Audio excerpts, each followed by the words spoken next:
শব্দ, তাই তো? আচ্ছা, প্রথম অঙ্ক কী আছে বলো তো? 4 সেকেন্ড পরে শব্দ শোনা গেল, তাহলে টি সমান হচ্ছে কত? 4 সেকেন্ড। আচ্ছা, আর কি দেওয়া আছে?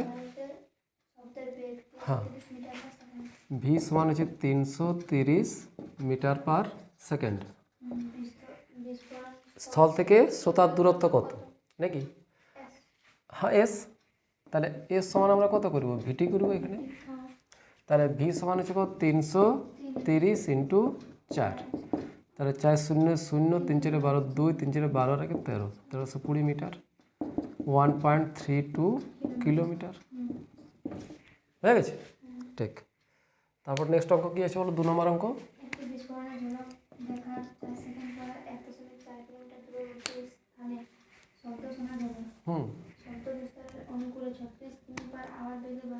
প্রবাহিত হচ্ছিল নাকি?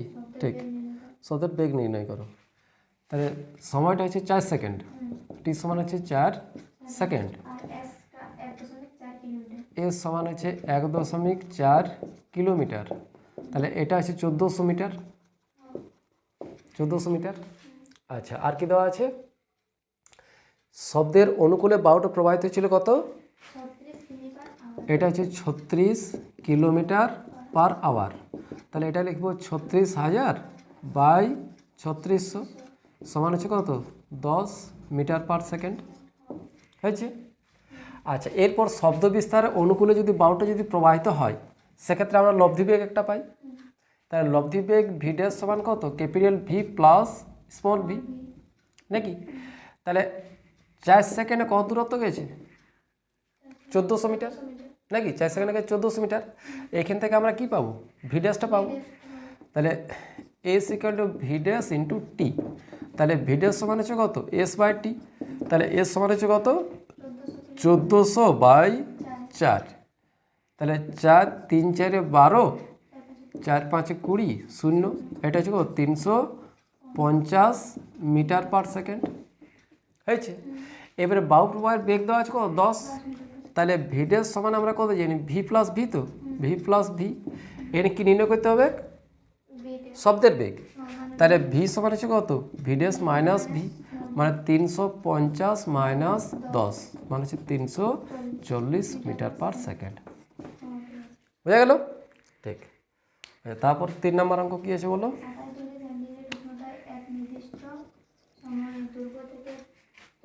ধ্বনি, হ্যাঁ, ঘড়ি ঠিক করলো নাকি? হ্যাঁ, স্লো হয়েছে। হ্যাঁ,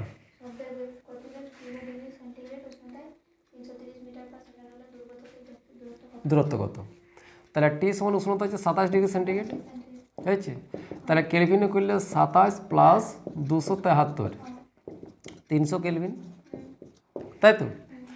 আচ্ছা, এইখানে এটা T2 সমান মনে করছি। তাহলে T1 যেটা, সেটা হচ্ছে 0 ডিগ্রি সেন্টিগ্রেড। তাহলে 0 প্লাস 273 সমান হচ্ছে 273 কেলভিন। হয়েছে? আচ্ছা, 0 ডিগ্রি সেন্টিগ্রেড উষ্ণতায় শব্দের বেগ V1 সমান হচ্ছে কত? 330 মিটার পার সেকেন্ড। হয়েছে? তাহলে এরপরে ও যখন ঘড়িটা মিলাচ্ছে, তখন বায়ুমণ্ডলের যে উষ্ণতা সেটা 27 ডিগ্রি সেন্টিগ্রেড। তাহলে বায়ুটা শব্দটা যেটা আসবে বায়ু মাধ্যম, সেটা 27 ডিগ্রি সেন্টিগ্রেড উষ্ণতার মধ্যে আসবে। তাহলে 27 ডিগ্রি সেন্টিগ্রেড উষ্ণতায় শব্দের বেগটা প্রথম নির্ণয় করি। তাহলে এখান থেকে আমরা জানি V is proportional to root of T, তো নাকি? তাহলে V2 by V1 equal to root of T2 root of T1। তাহলে এখান থেকে V2 সমান কত লিখো? V1 into root of T2 by T1। তাহলে V1 সমান হচ্ছে 330 রুট অফ 300 বাই 273, V2 পাওয়া গেল। আচ্ছা, এরপর কি বলা আছে? কত সেকেন্ড স্লো গেছে? 10 সেকেন্ড স্লো গেছে। তাহলে ওই ইয়া থেকে তোপধ্বনি থেকে শ্রোতার দূরত্ব কত নাকি? তাহলে এই বেগে শব্দটা প্রবাহিত হবে। তাহলে এস সমান দূরত্ব, এস সমান কত লিখো? V2 into T. তাহলে টি সমান হচ্ছে কত? V2 মানে হচ্ছে এটা, ইন্টু টি মানে হচ্ছে কত? 10 সেকেন্ড। তাহলে এত মিটার পাবো। বুঝা গেল? ঠিক। আচ্ছা, তারপরে বলো 4 নম্বর অঙ্ক নাকি? বলো। Centimetre square. আচ্ছা ইয়ং গুণাঙ্ক তামার নাকি? তাহলে তামার ইয়ং গুণাঙ্ক ওয়াই সমান হচ্ছে কত বললে? 11.8 কত? 11.8 ইন্টু 10⁻11 এত ডাইন পার সেমি স্কোয়ার, ঠিক? আচ্ছা ঘনত্ব 8.6 গ্রাম পার সেমি 8.6 এত গ্রাম পার সিসি, ঠিক? সেমি কিউব মানে সেমি কিউব মানে কিউবিক সেন্টিমিটার, সেই জন্য এটাকে শর্ট ফর্মে সিসি বলা হয়। আচ্ছা তার মধ্যে শব্দের বেগ। তামার মধ্যে শব্দের বেগ, তাহলে শব্দের বেগ আমরা যেটা জানি শব্দ তো অনুদৈর্ঘ্য তরঙ্গ, তাহলে অনুদৈর্ঘ্য তরঙ্গের বেগ ভি সমান হচ্ছে কত? Root of E by root স্থিতিস্থাপক গুণাঙ্ক বাই ঘনত্ব। তাহলে স্থিতিস্থাপক গুণাঙ্ক যেটা সেটা হচ্ছে ইয়ং গুণাঙ্ক, তাহলে এক্ষেত্রে ভি সমান কত লিখবো? রুট অফ এটা ওয়াই বাই রো, তাহলে ভি সমান হচ্ছে কত? Root of 11.8 into 10⁻11 divided by 8.6 এত সেন্টিমিটার পার সেকেন্ড পাবো। হয়ে গেছে, ঠিক? আচ্ছা তারপরে বলো 5 নাম্বার অঙ্ক নাকি? বলো। 40 মিটার উঁচু একটি মিনারের শীর্ষ থেকে একটি পাথরকে নিচে ফেলা হলো। আচ্ছা শব্দের বেগ 320 মিটার পার সেকেন্ড। হ্যাঁ জি সমান অভিকর্ষণ ত্বরণ আচ্ছা ঠিক। তাহলে কত মিটার উচ্চতা থেকে ফেলছে? 40 মিটার। 40 মিটার। তাহলে 40 মিটার উচ্চতা থেকে একটি পাথরখণ্ডকে ফেলা হচ্ছে। আচ্ছা শব্দের বেগ শব্দের বেগ ভি সমান কত দেওয়া আছে? 320 metre 320 metre per per second নাকি? জি সমান দেওয়া আছে 10 metre per 10 metre per square. Second square. হলে কতক্ষণ পরে ভূমিটি ভূমি থেকে শব্দটি শোনা যাবে নাকি? ঠিক। আচ্ছা দেখো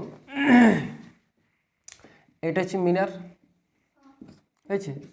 এইখান থেকে একটা পাথরকে নিচে ফেলা হচ্ছে, তাহলে যখন ফেলা হচ্ছে তখন কি শব্দ উৎপন্ন হবে? নাই। তাহলে এরপর পাথরটা এখানে যখনই সংঘর্ষ হলো, যখনই ভূমির সাথে যখনই সংঘর্ষ হবে তখন শব্দটা তৈরি হবে। তাহলে আসতে একটা সময় নিয়েছে T1, বস্তুটা আসবে, এরপর শব্দটা এত দূরত্ব আবার অতিক্রম করবে তো, তাহলে সেটা হচ্ছে T2। তাহলে মোট সময় T সমান হচ্ছে কত? T1 plus T2। হয়ে গেছে? এত সময় পরে শব্দটা শুনতে পাবে। তাহলে বস্তুটা আসতে কত সময় লিখছে? আমরা জানি এস ইকুয়াল টু বা এইচ ইকুয়াল টু লিখছি, এইচ সমান হচ্ছে কত? U t plus half g t square. হ্যাঁ নিচ দিকে আসছে অভিকর্ষ ত্বরণ।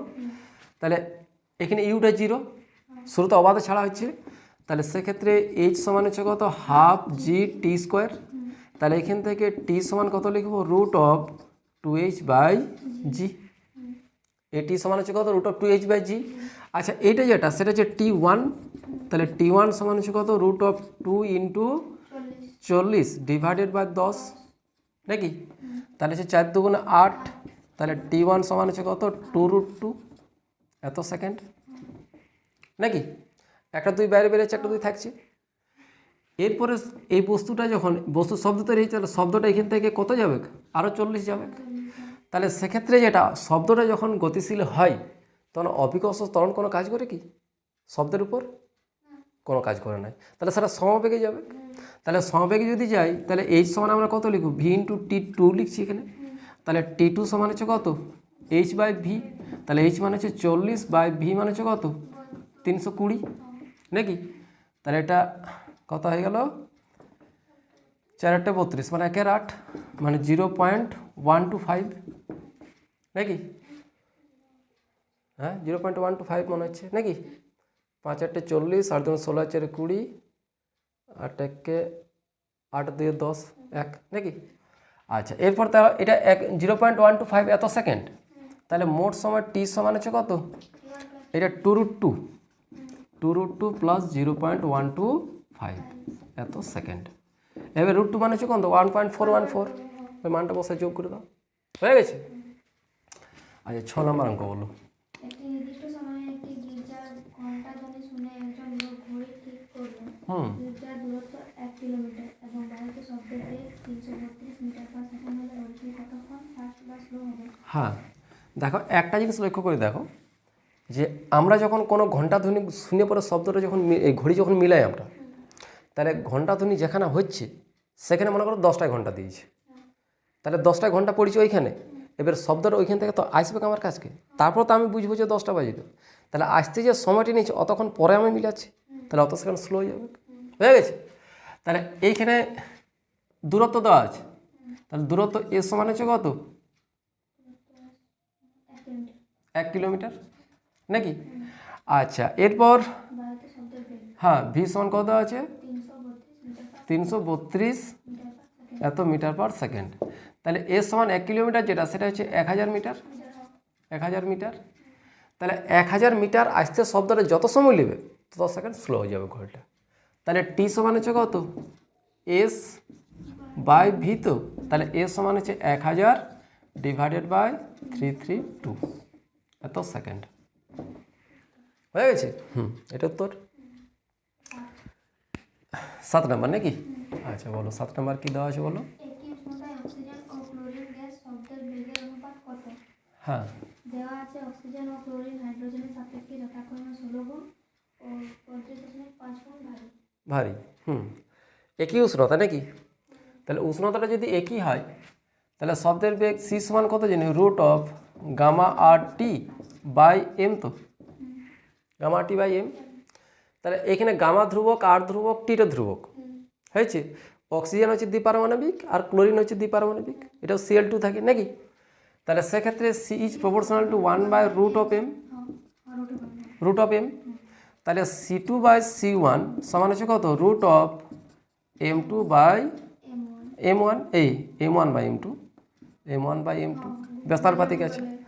আচ্ছা এরপর কি কি দেওয়া আছে বলো।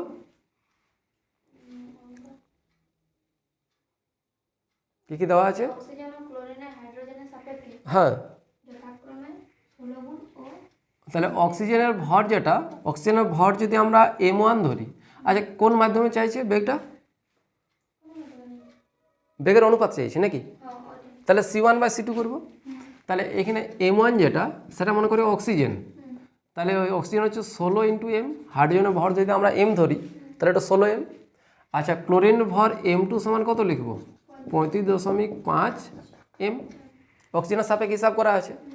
তাহলে C1 বাই C2 সমান হচ্ছে কত? Root of M2 by M1। তো তাহলে রুট অফ M2 মানে হচ্ছে কত? 35.5 ডিভাইডেড বাই 16 হয়ে গেছে। এটা অনুপাতটা করলে তুমি সে বেগের অনুপাত দুটো পাওয়া যাবে। ঠিক।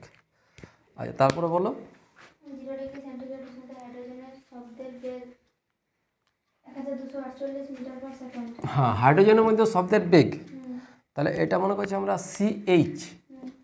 CH সমান দেওয়া আছে কত? 1248 মিটার পার সেকেন্ড।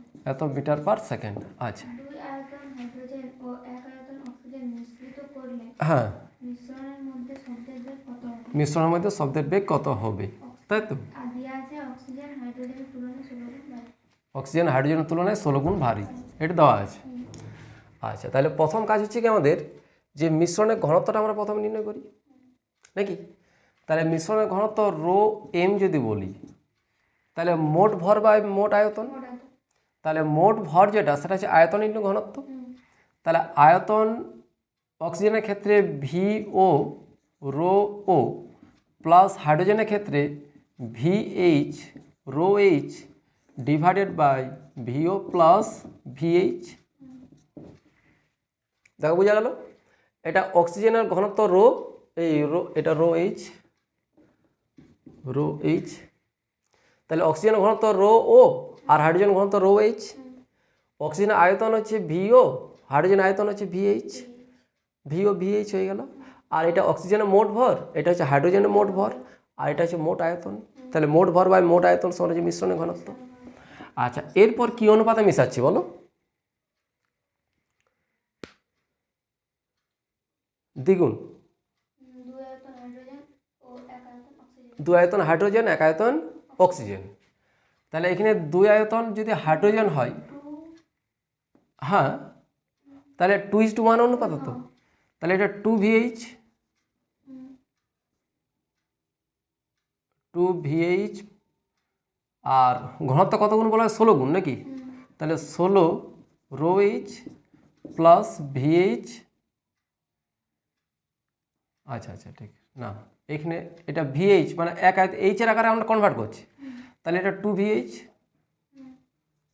2VH আর এটা 16 গুণ ভারী, তাহলে এটা হচ্ছে rho H divided by VH plus 2VH,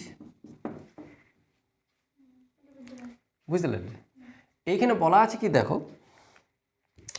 যে হাইড্রোজেন যদি এক আয়তন ধরি আমরা, এই অক্সিজেন হচ্ছে এক আয়তন আর হাইড্রোজেন হচ্ছে দুই আয়তন, তাহলে এক আয়তন আর দুই আয়তন যেটা, সেটা এটা আমরা এক আয়তন ধরছি ভিএইচটাকে, ভিএইচটা যদি আমরা এক আয়তন ধরি তাহলে এটা দু আয়তন নাকি?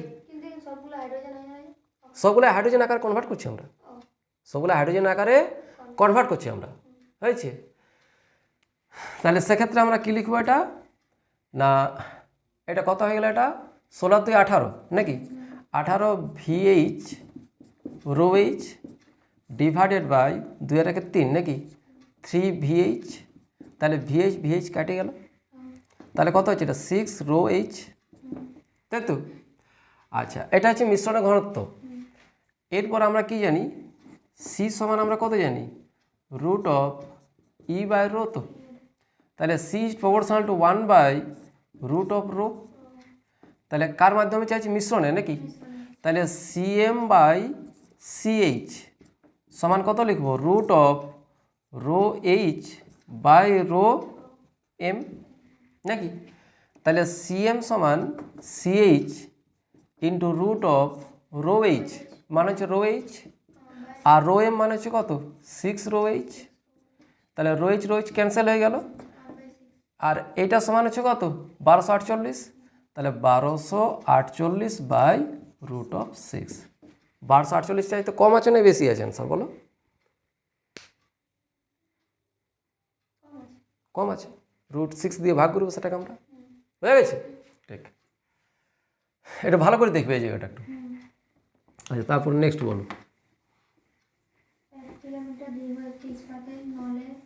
8 নাম্বার নাকি? 9 নাম্বার। 1 কিলোমিটার দীর্ঘ ইস্পাতের তার নাকি? তাহলে 1 কিলোমিটার দীর্ঘ ইস্পাতের তার, আচ্ছা, হ্যাঁ, আচ্ছা 1000 মিটার, এটা 1000 মিটার। আচ্ছা, তাহলে সময়ের ব্যবধান যেটা, সেটা টি সমান হচ্ছে কত, 2.8 সেকেন্ড। আচ্ছা, এইটা যদি ইস্পাতটা হয়, একটু ভালো করে লক্ষ্য করে দেখো, এইটা যদি ইস্পাতটা হয়, তাহলে আগের দিন দেখো বলেছিলাম আমি যে একবার শব্দটা এখানে যদি কোনো শব্দ তৈরি করা হয়, একবার এইভাবে যাবে বা মাধ্যমে যাবে, একবার ইস্পাত মাধ্যমে যাবে, তাহলে একটা T1 একটা হচ্ছে T2, তাহলে T1 যেটা লিখবো সেটা হচ্ছে কি চাইছি, ইস্পাত মাধ্যম শব্দের বেগ কত নাকি? হ্যাঁ, তাহলে বায়ু মাধ্যম শব্দের বেগটা দেওয়া আছে, কত দেওয়া আছে, তাহলে 333 মিটার পার সেকেন্ড, বুঝেছি? তাহলে একবার টি সমান হচ্ছে এস বাই ভি, এটা V1 মনে করছি আমরা, আর আচ্ছা এটা মানটা যদি বসা, এটা হ্যাঁ, এটা V1 লিখবো এটা, তাহলে 1000 বাই 333 একটা হয়ে গেল। আর যখন বায়ু মাধ্যমে যাচ্ছে, এই এটা T2 ধরেছি নাকি? আচ্ছা, এটা T1 ধরে দিচ্ছি, এটা T1 আর এটা হচ্ছে T2। তাহলে সেক্ষেত্রে আরেকবার T2 সমান কত লিখি, ইস্পাত মাধ্যমের ক্ষেত্রে বেগটা যদি আমরা V বলি, তাহলে V by S, S by V হয়েছে। তাহলে এস সমান হচ্ছে 1000 বাই ভি, হ্যাঁ 1000 বাই ভি, না T2টা 2.8 নয়, এইখানে T2 মাইনাস T1 সমান হচ্ছে 2.8, সময়ের পার্থক্য বলা আছে তো, তাহলে T2 মাইনাস T1, হ্যাঁ T2 মাইনাস T1 এটা সমান হচ্ছে 2.8, বুঝা গেছে? ঠিক, তাহলে এইভাবে অঙ্কগুলো করে নেবে এগুলো, আর দুটো বাকি থাকলো নাকি? ভিটা তো নির্ণয় করবো আমরা, বাকি সব ভ্যালু দেখা জানা আছে। T1 সমান হচ্ছে 1000 বাই 333, আর T2 যেটা 1000 বাই ভি, তাহলে দুটো হিসাব করে এখান থেকে ভি এর মানটা পাবো না, ইস্পাত মাধ্যম শব্দের বেগ, বুঝা গেছে?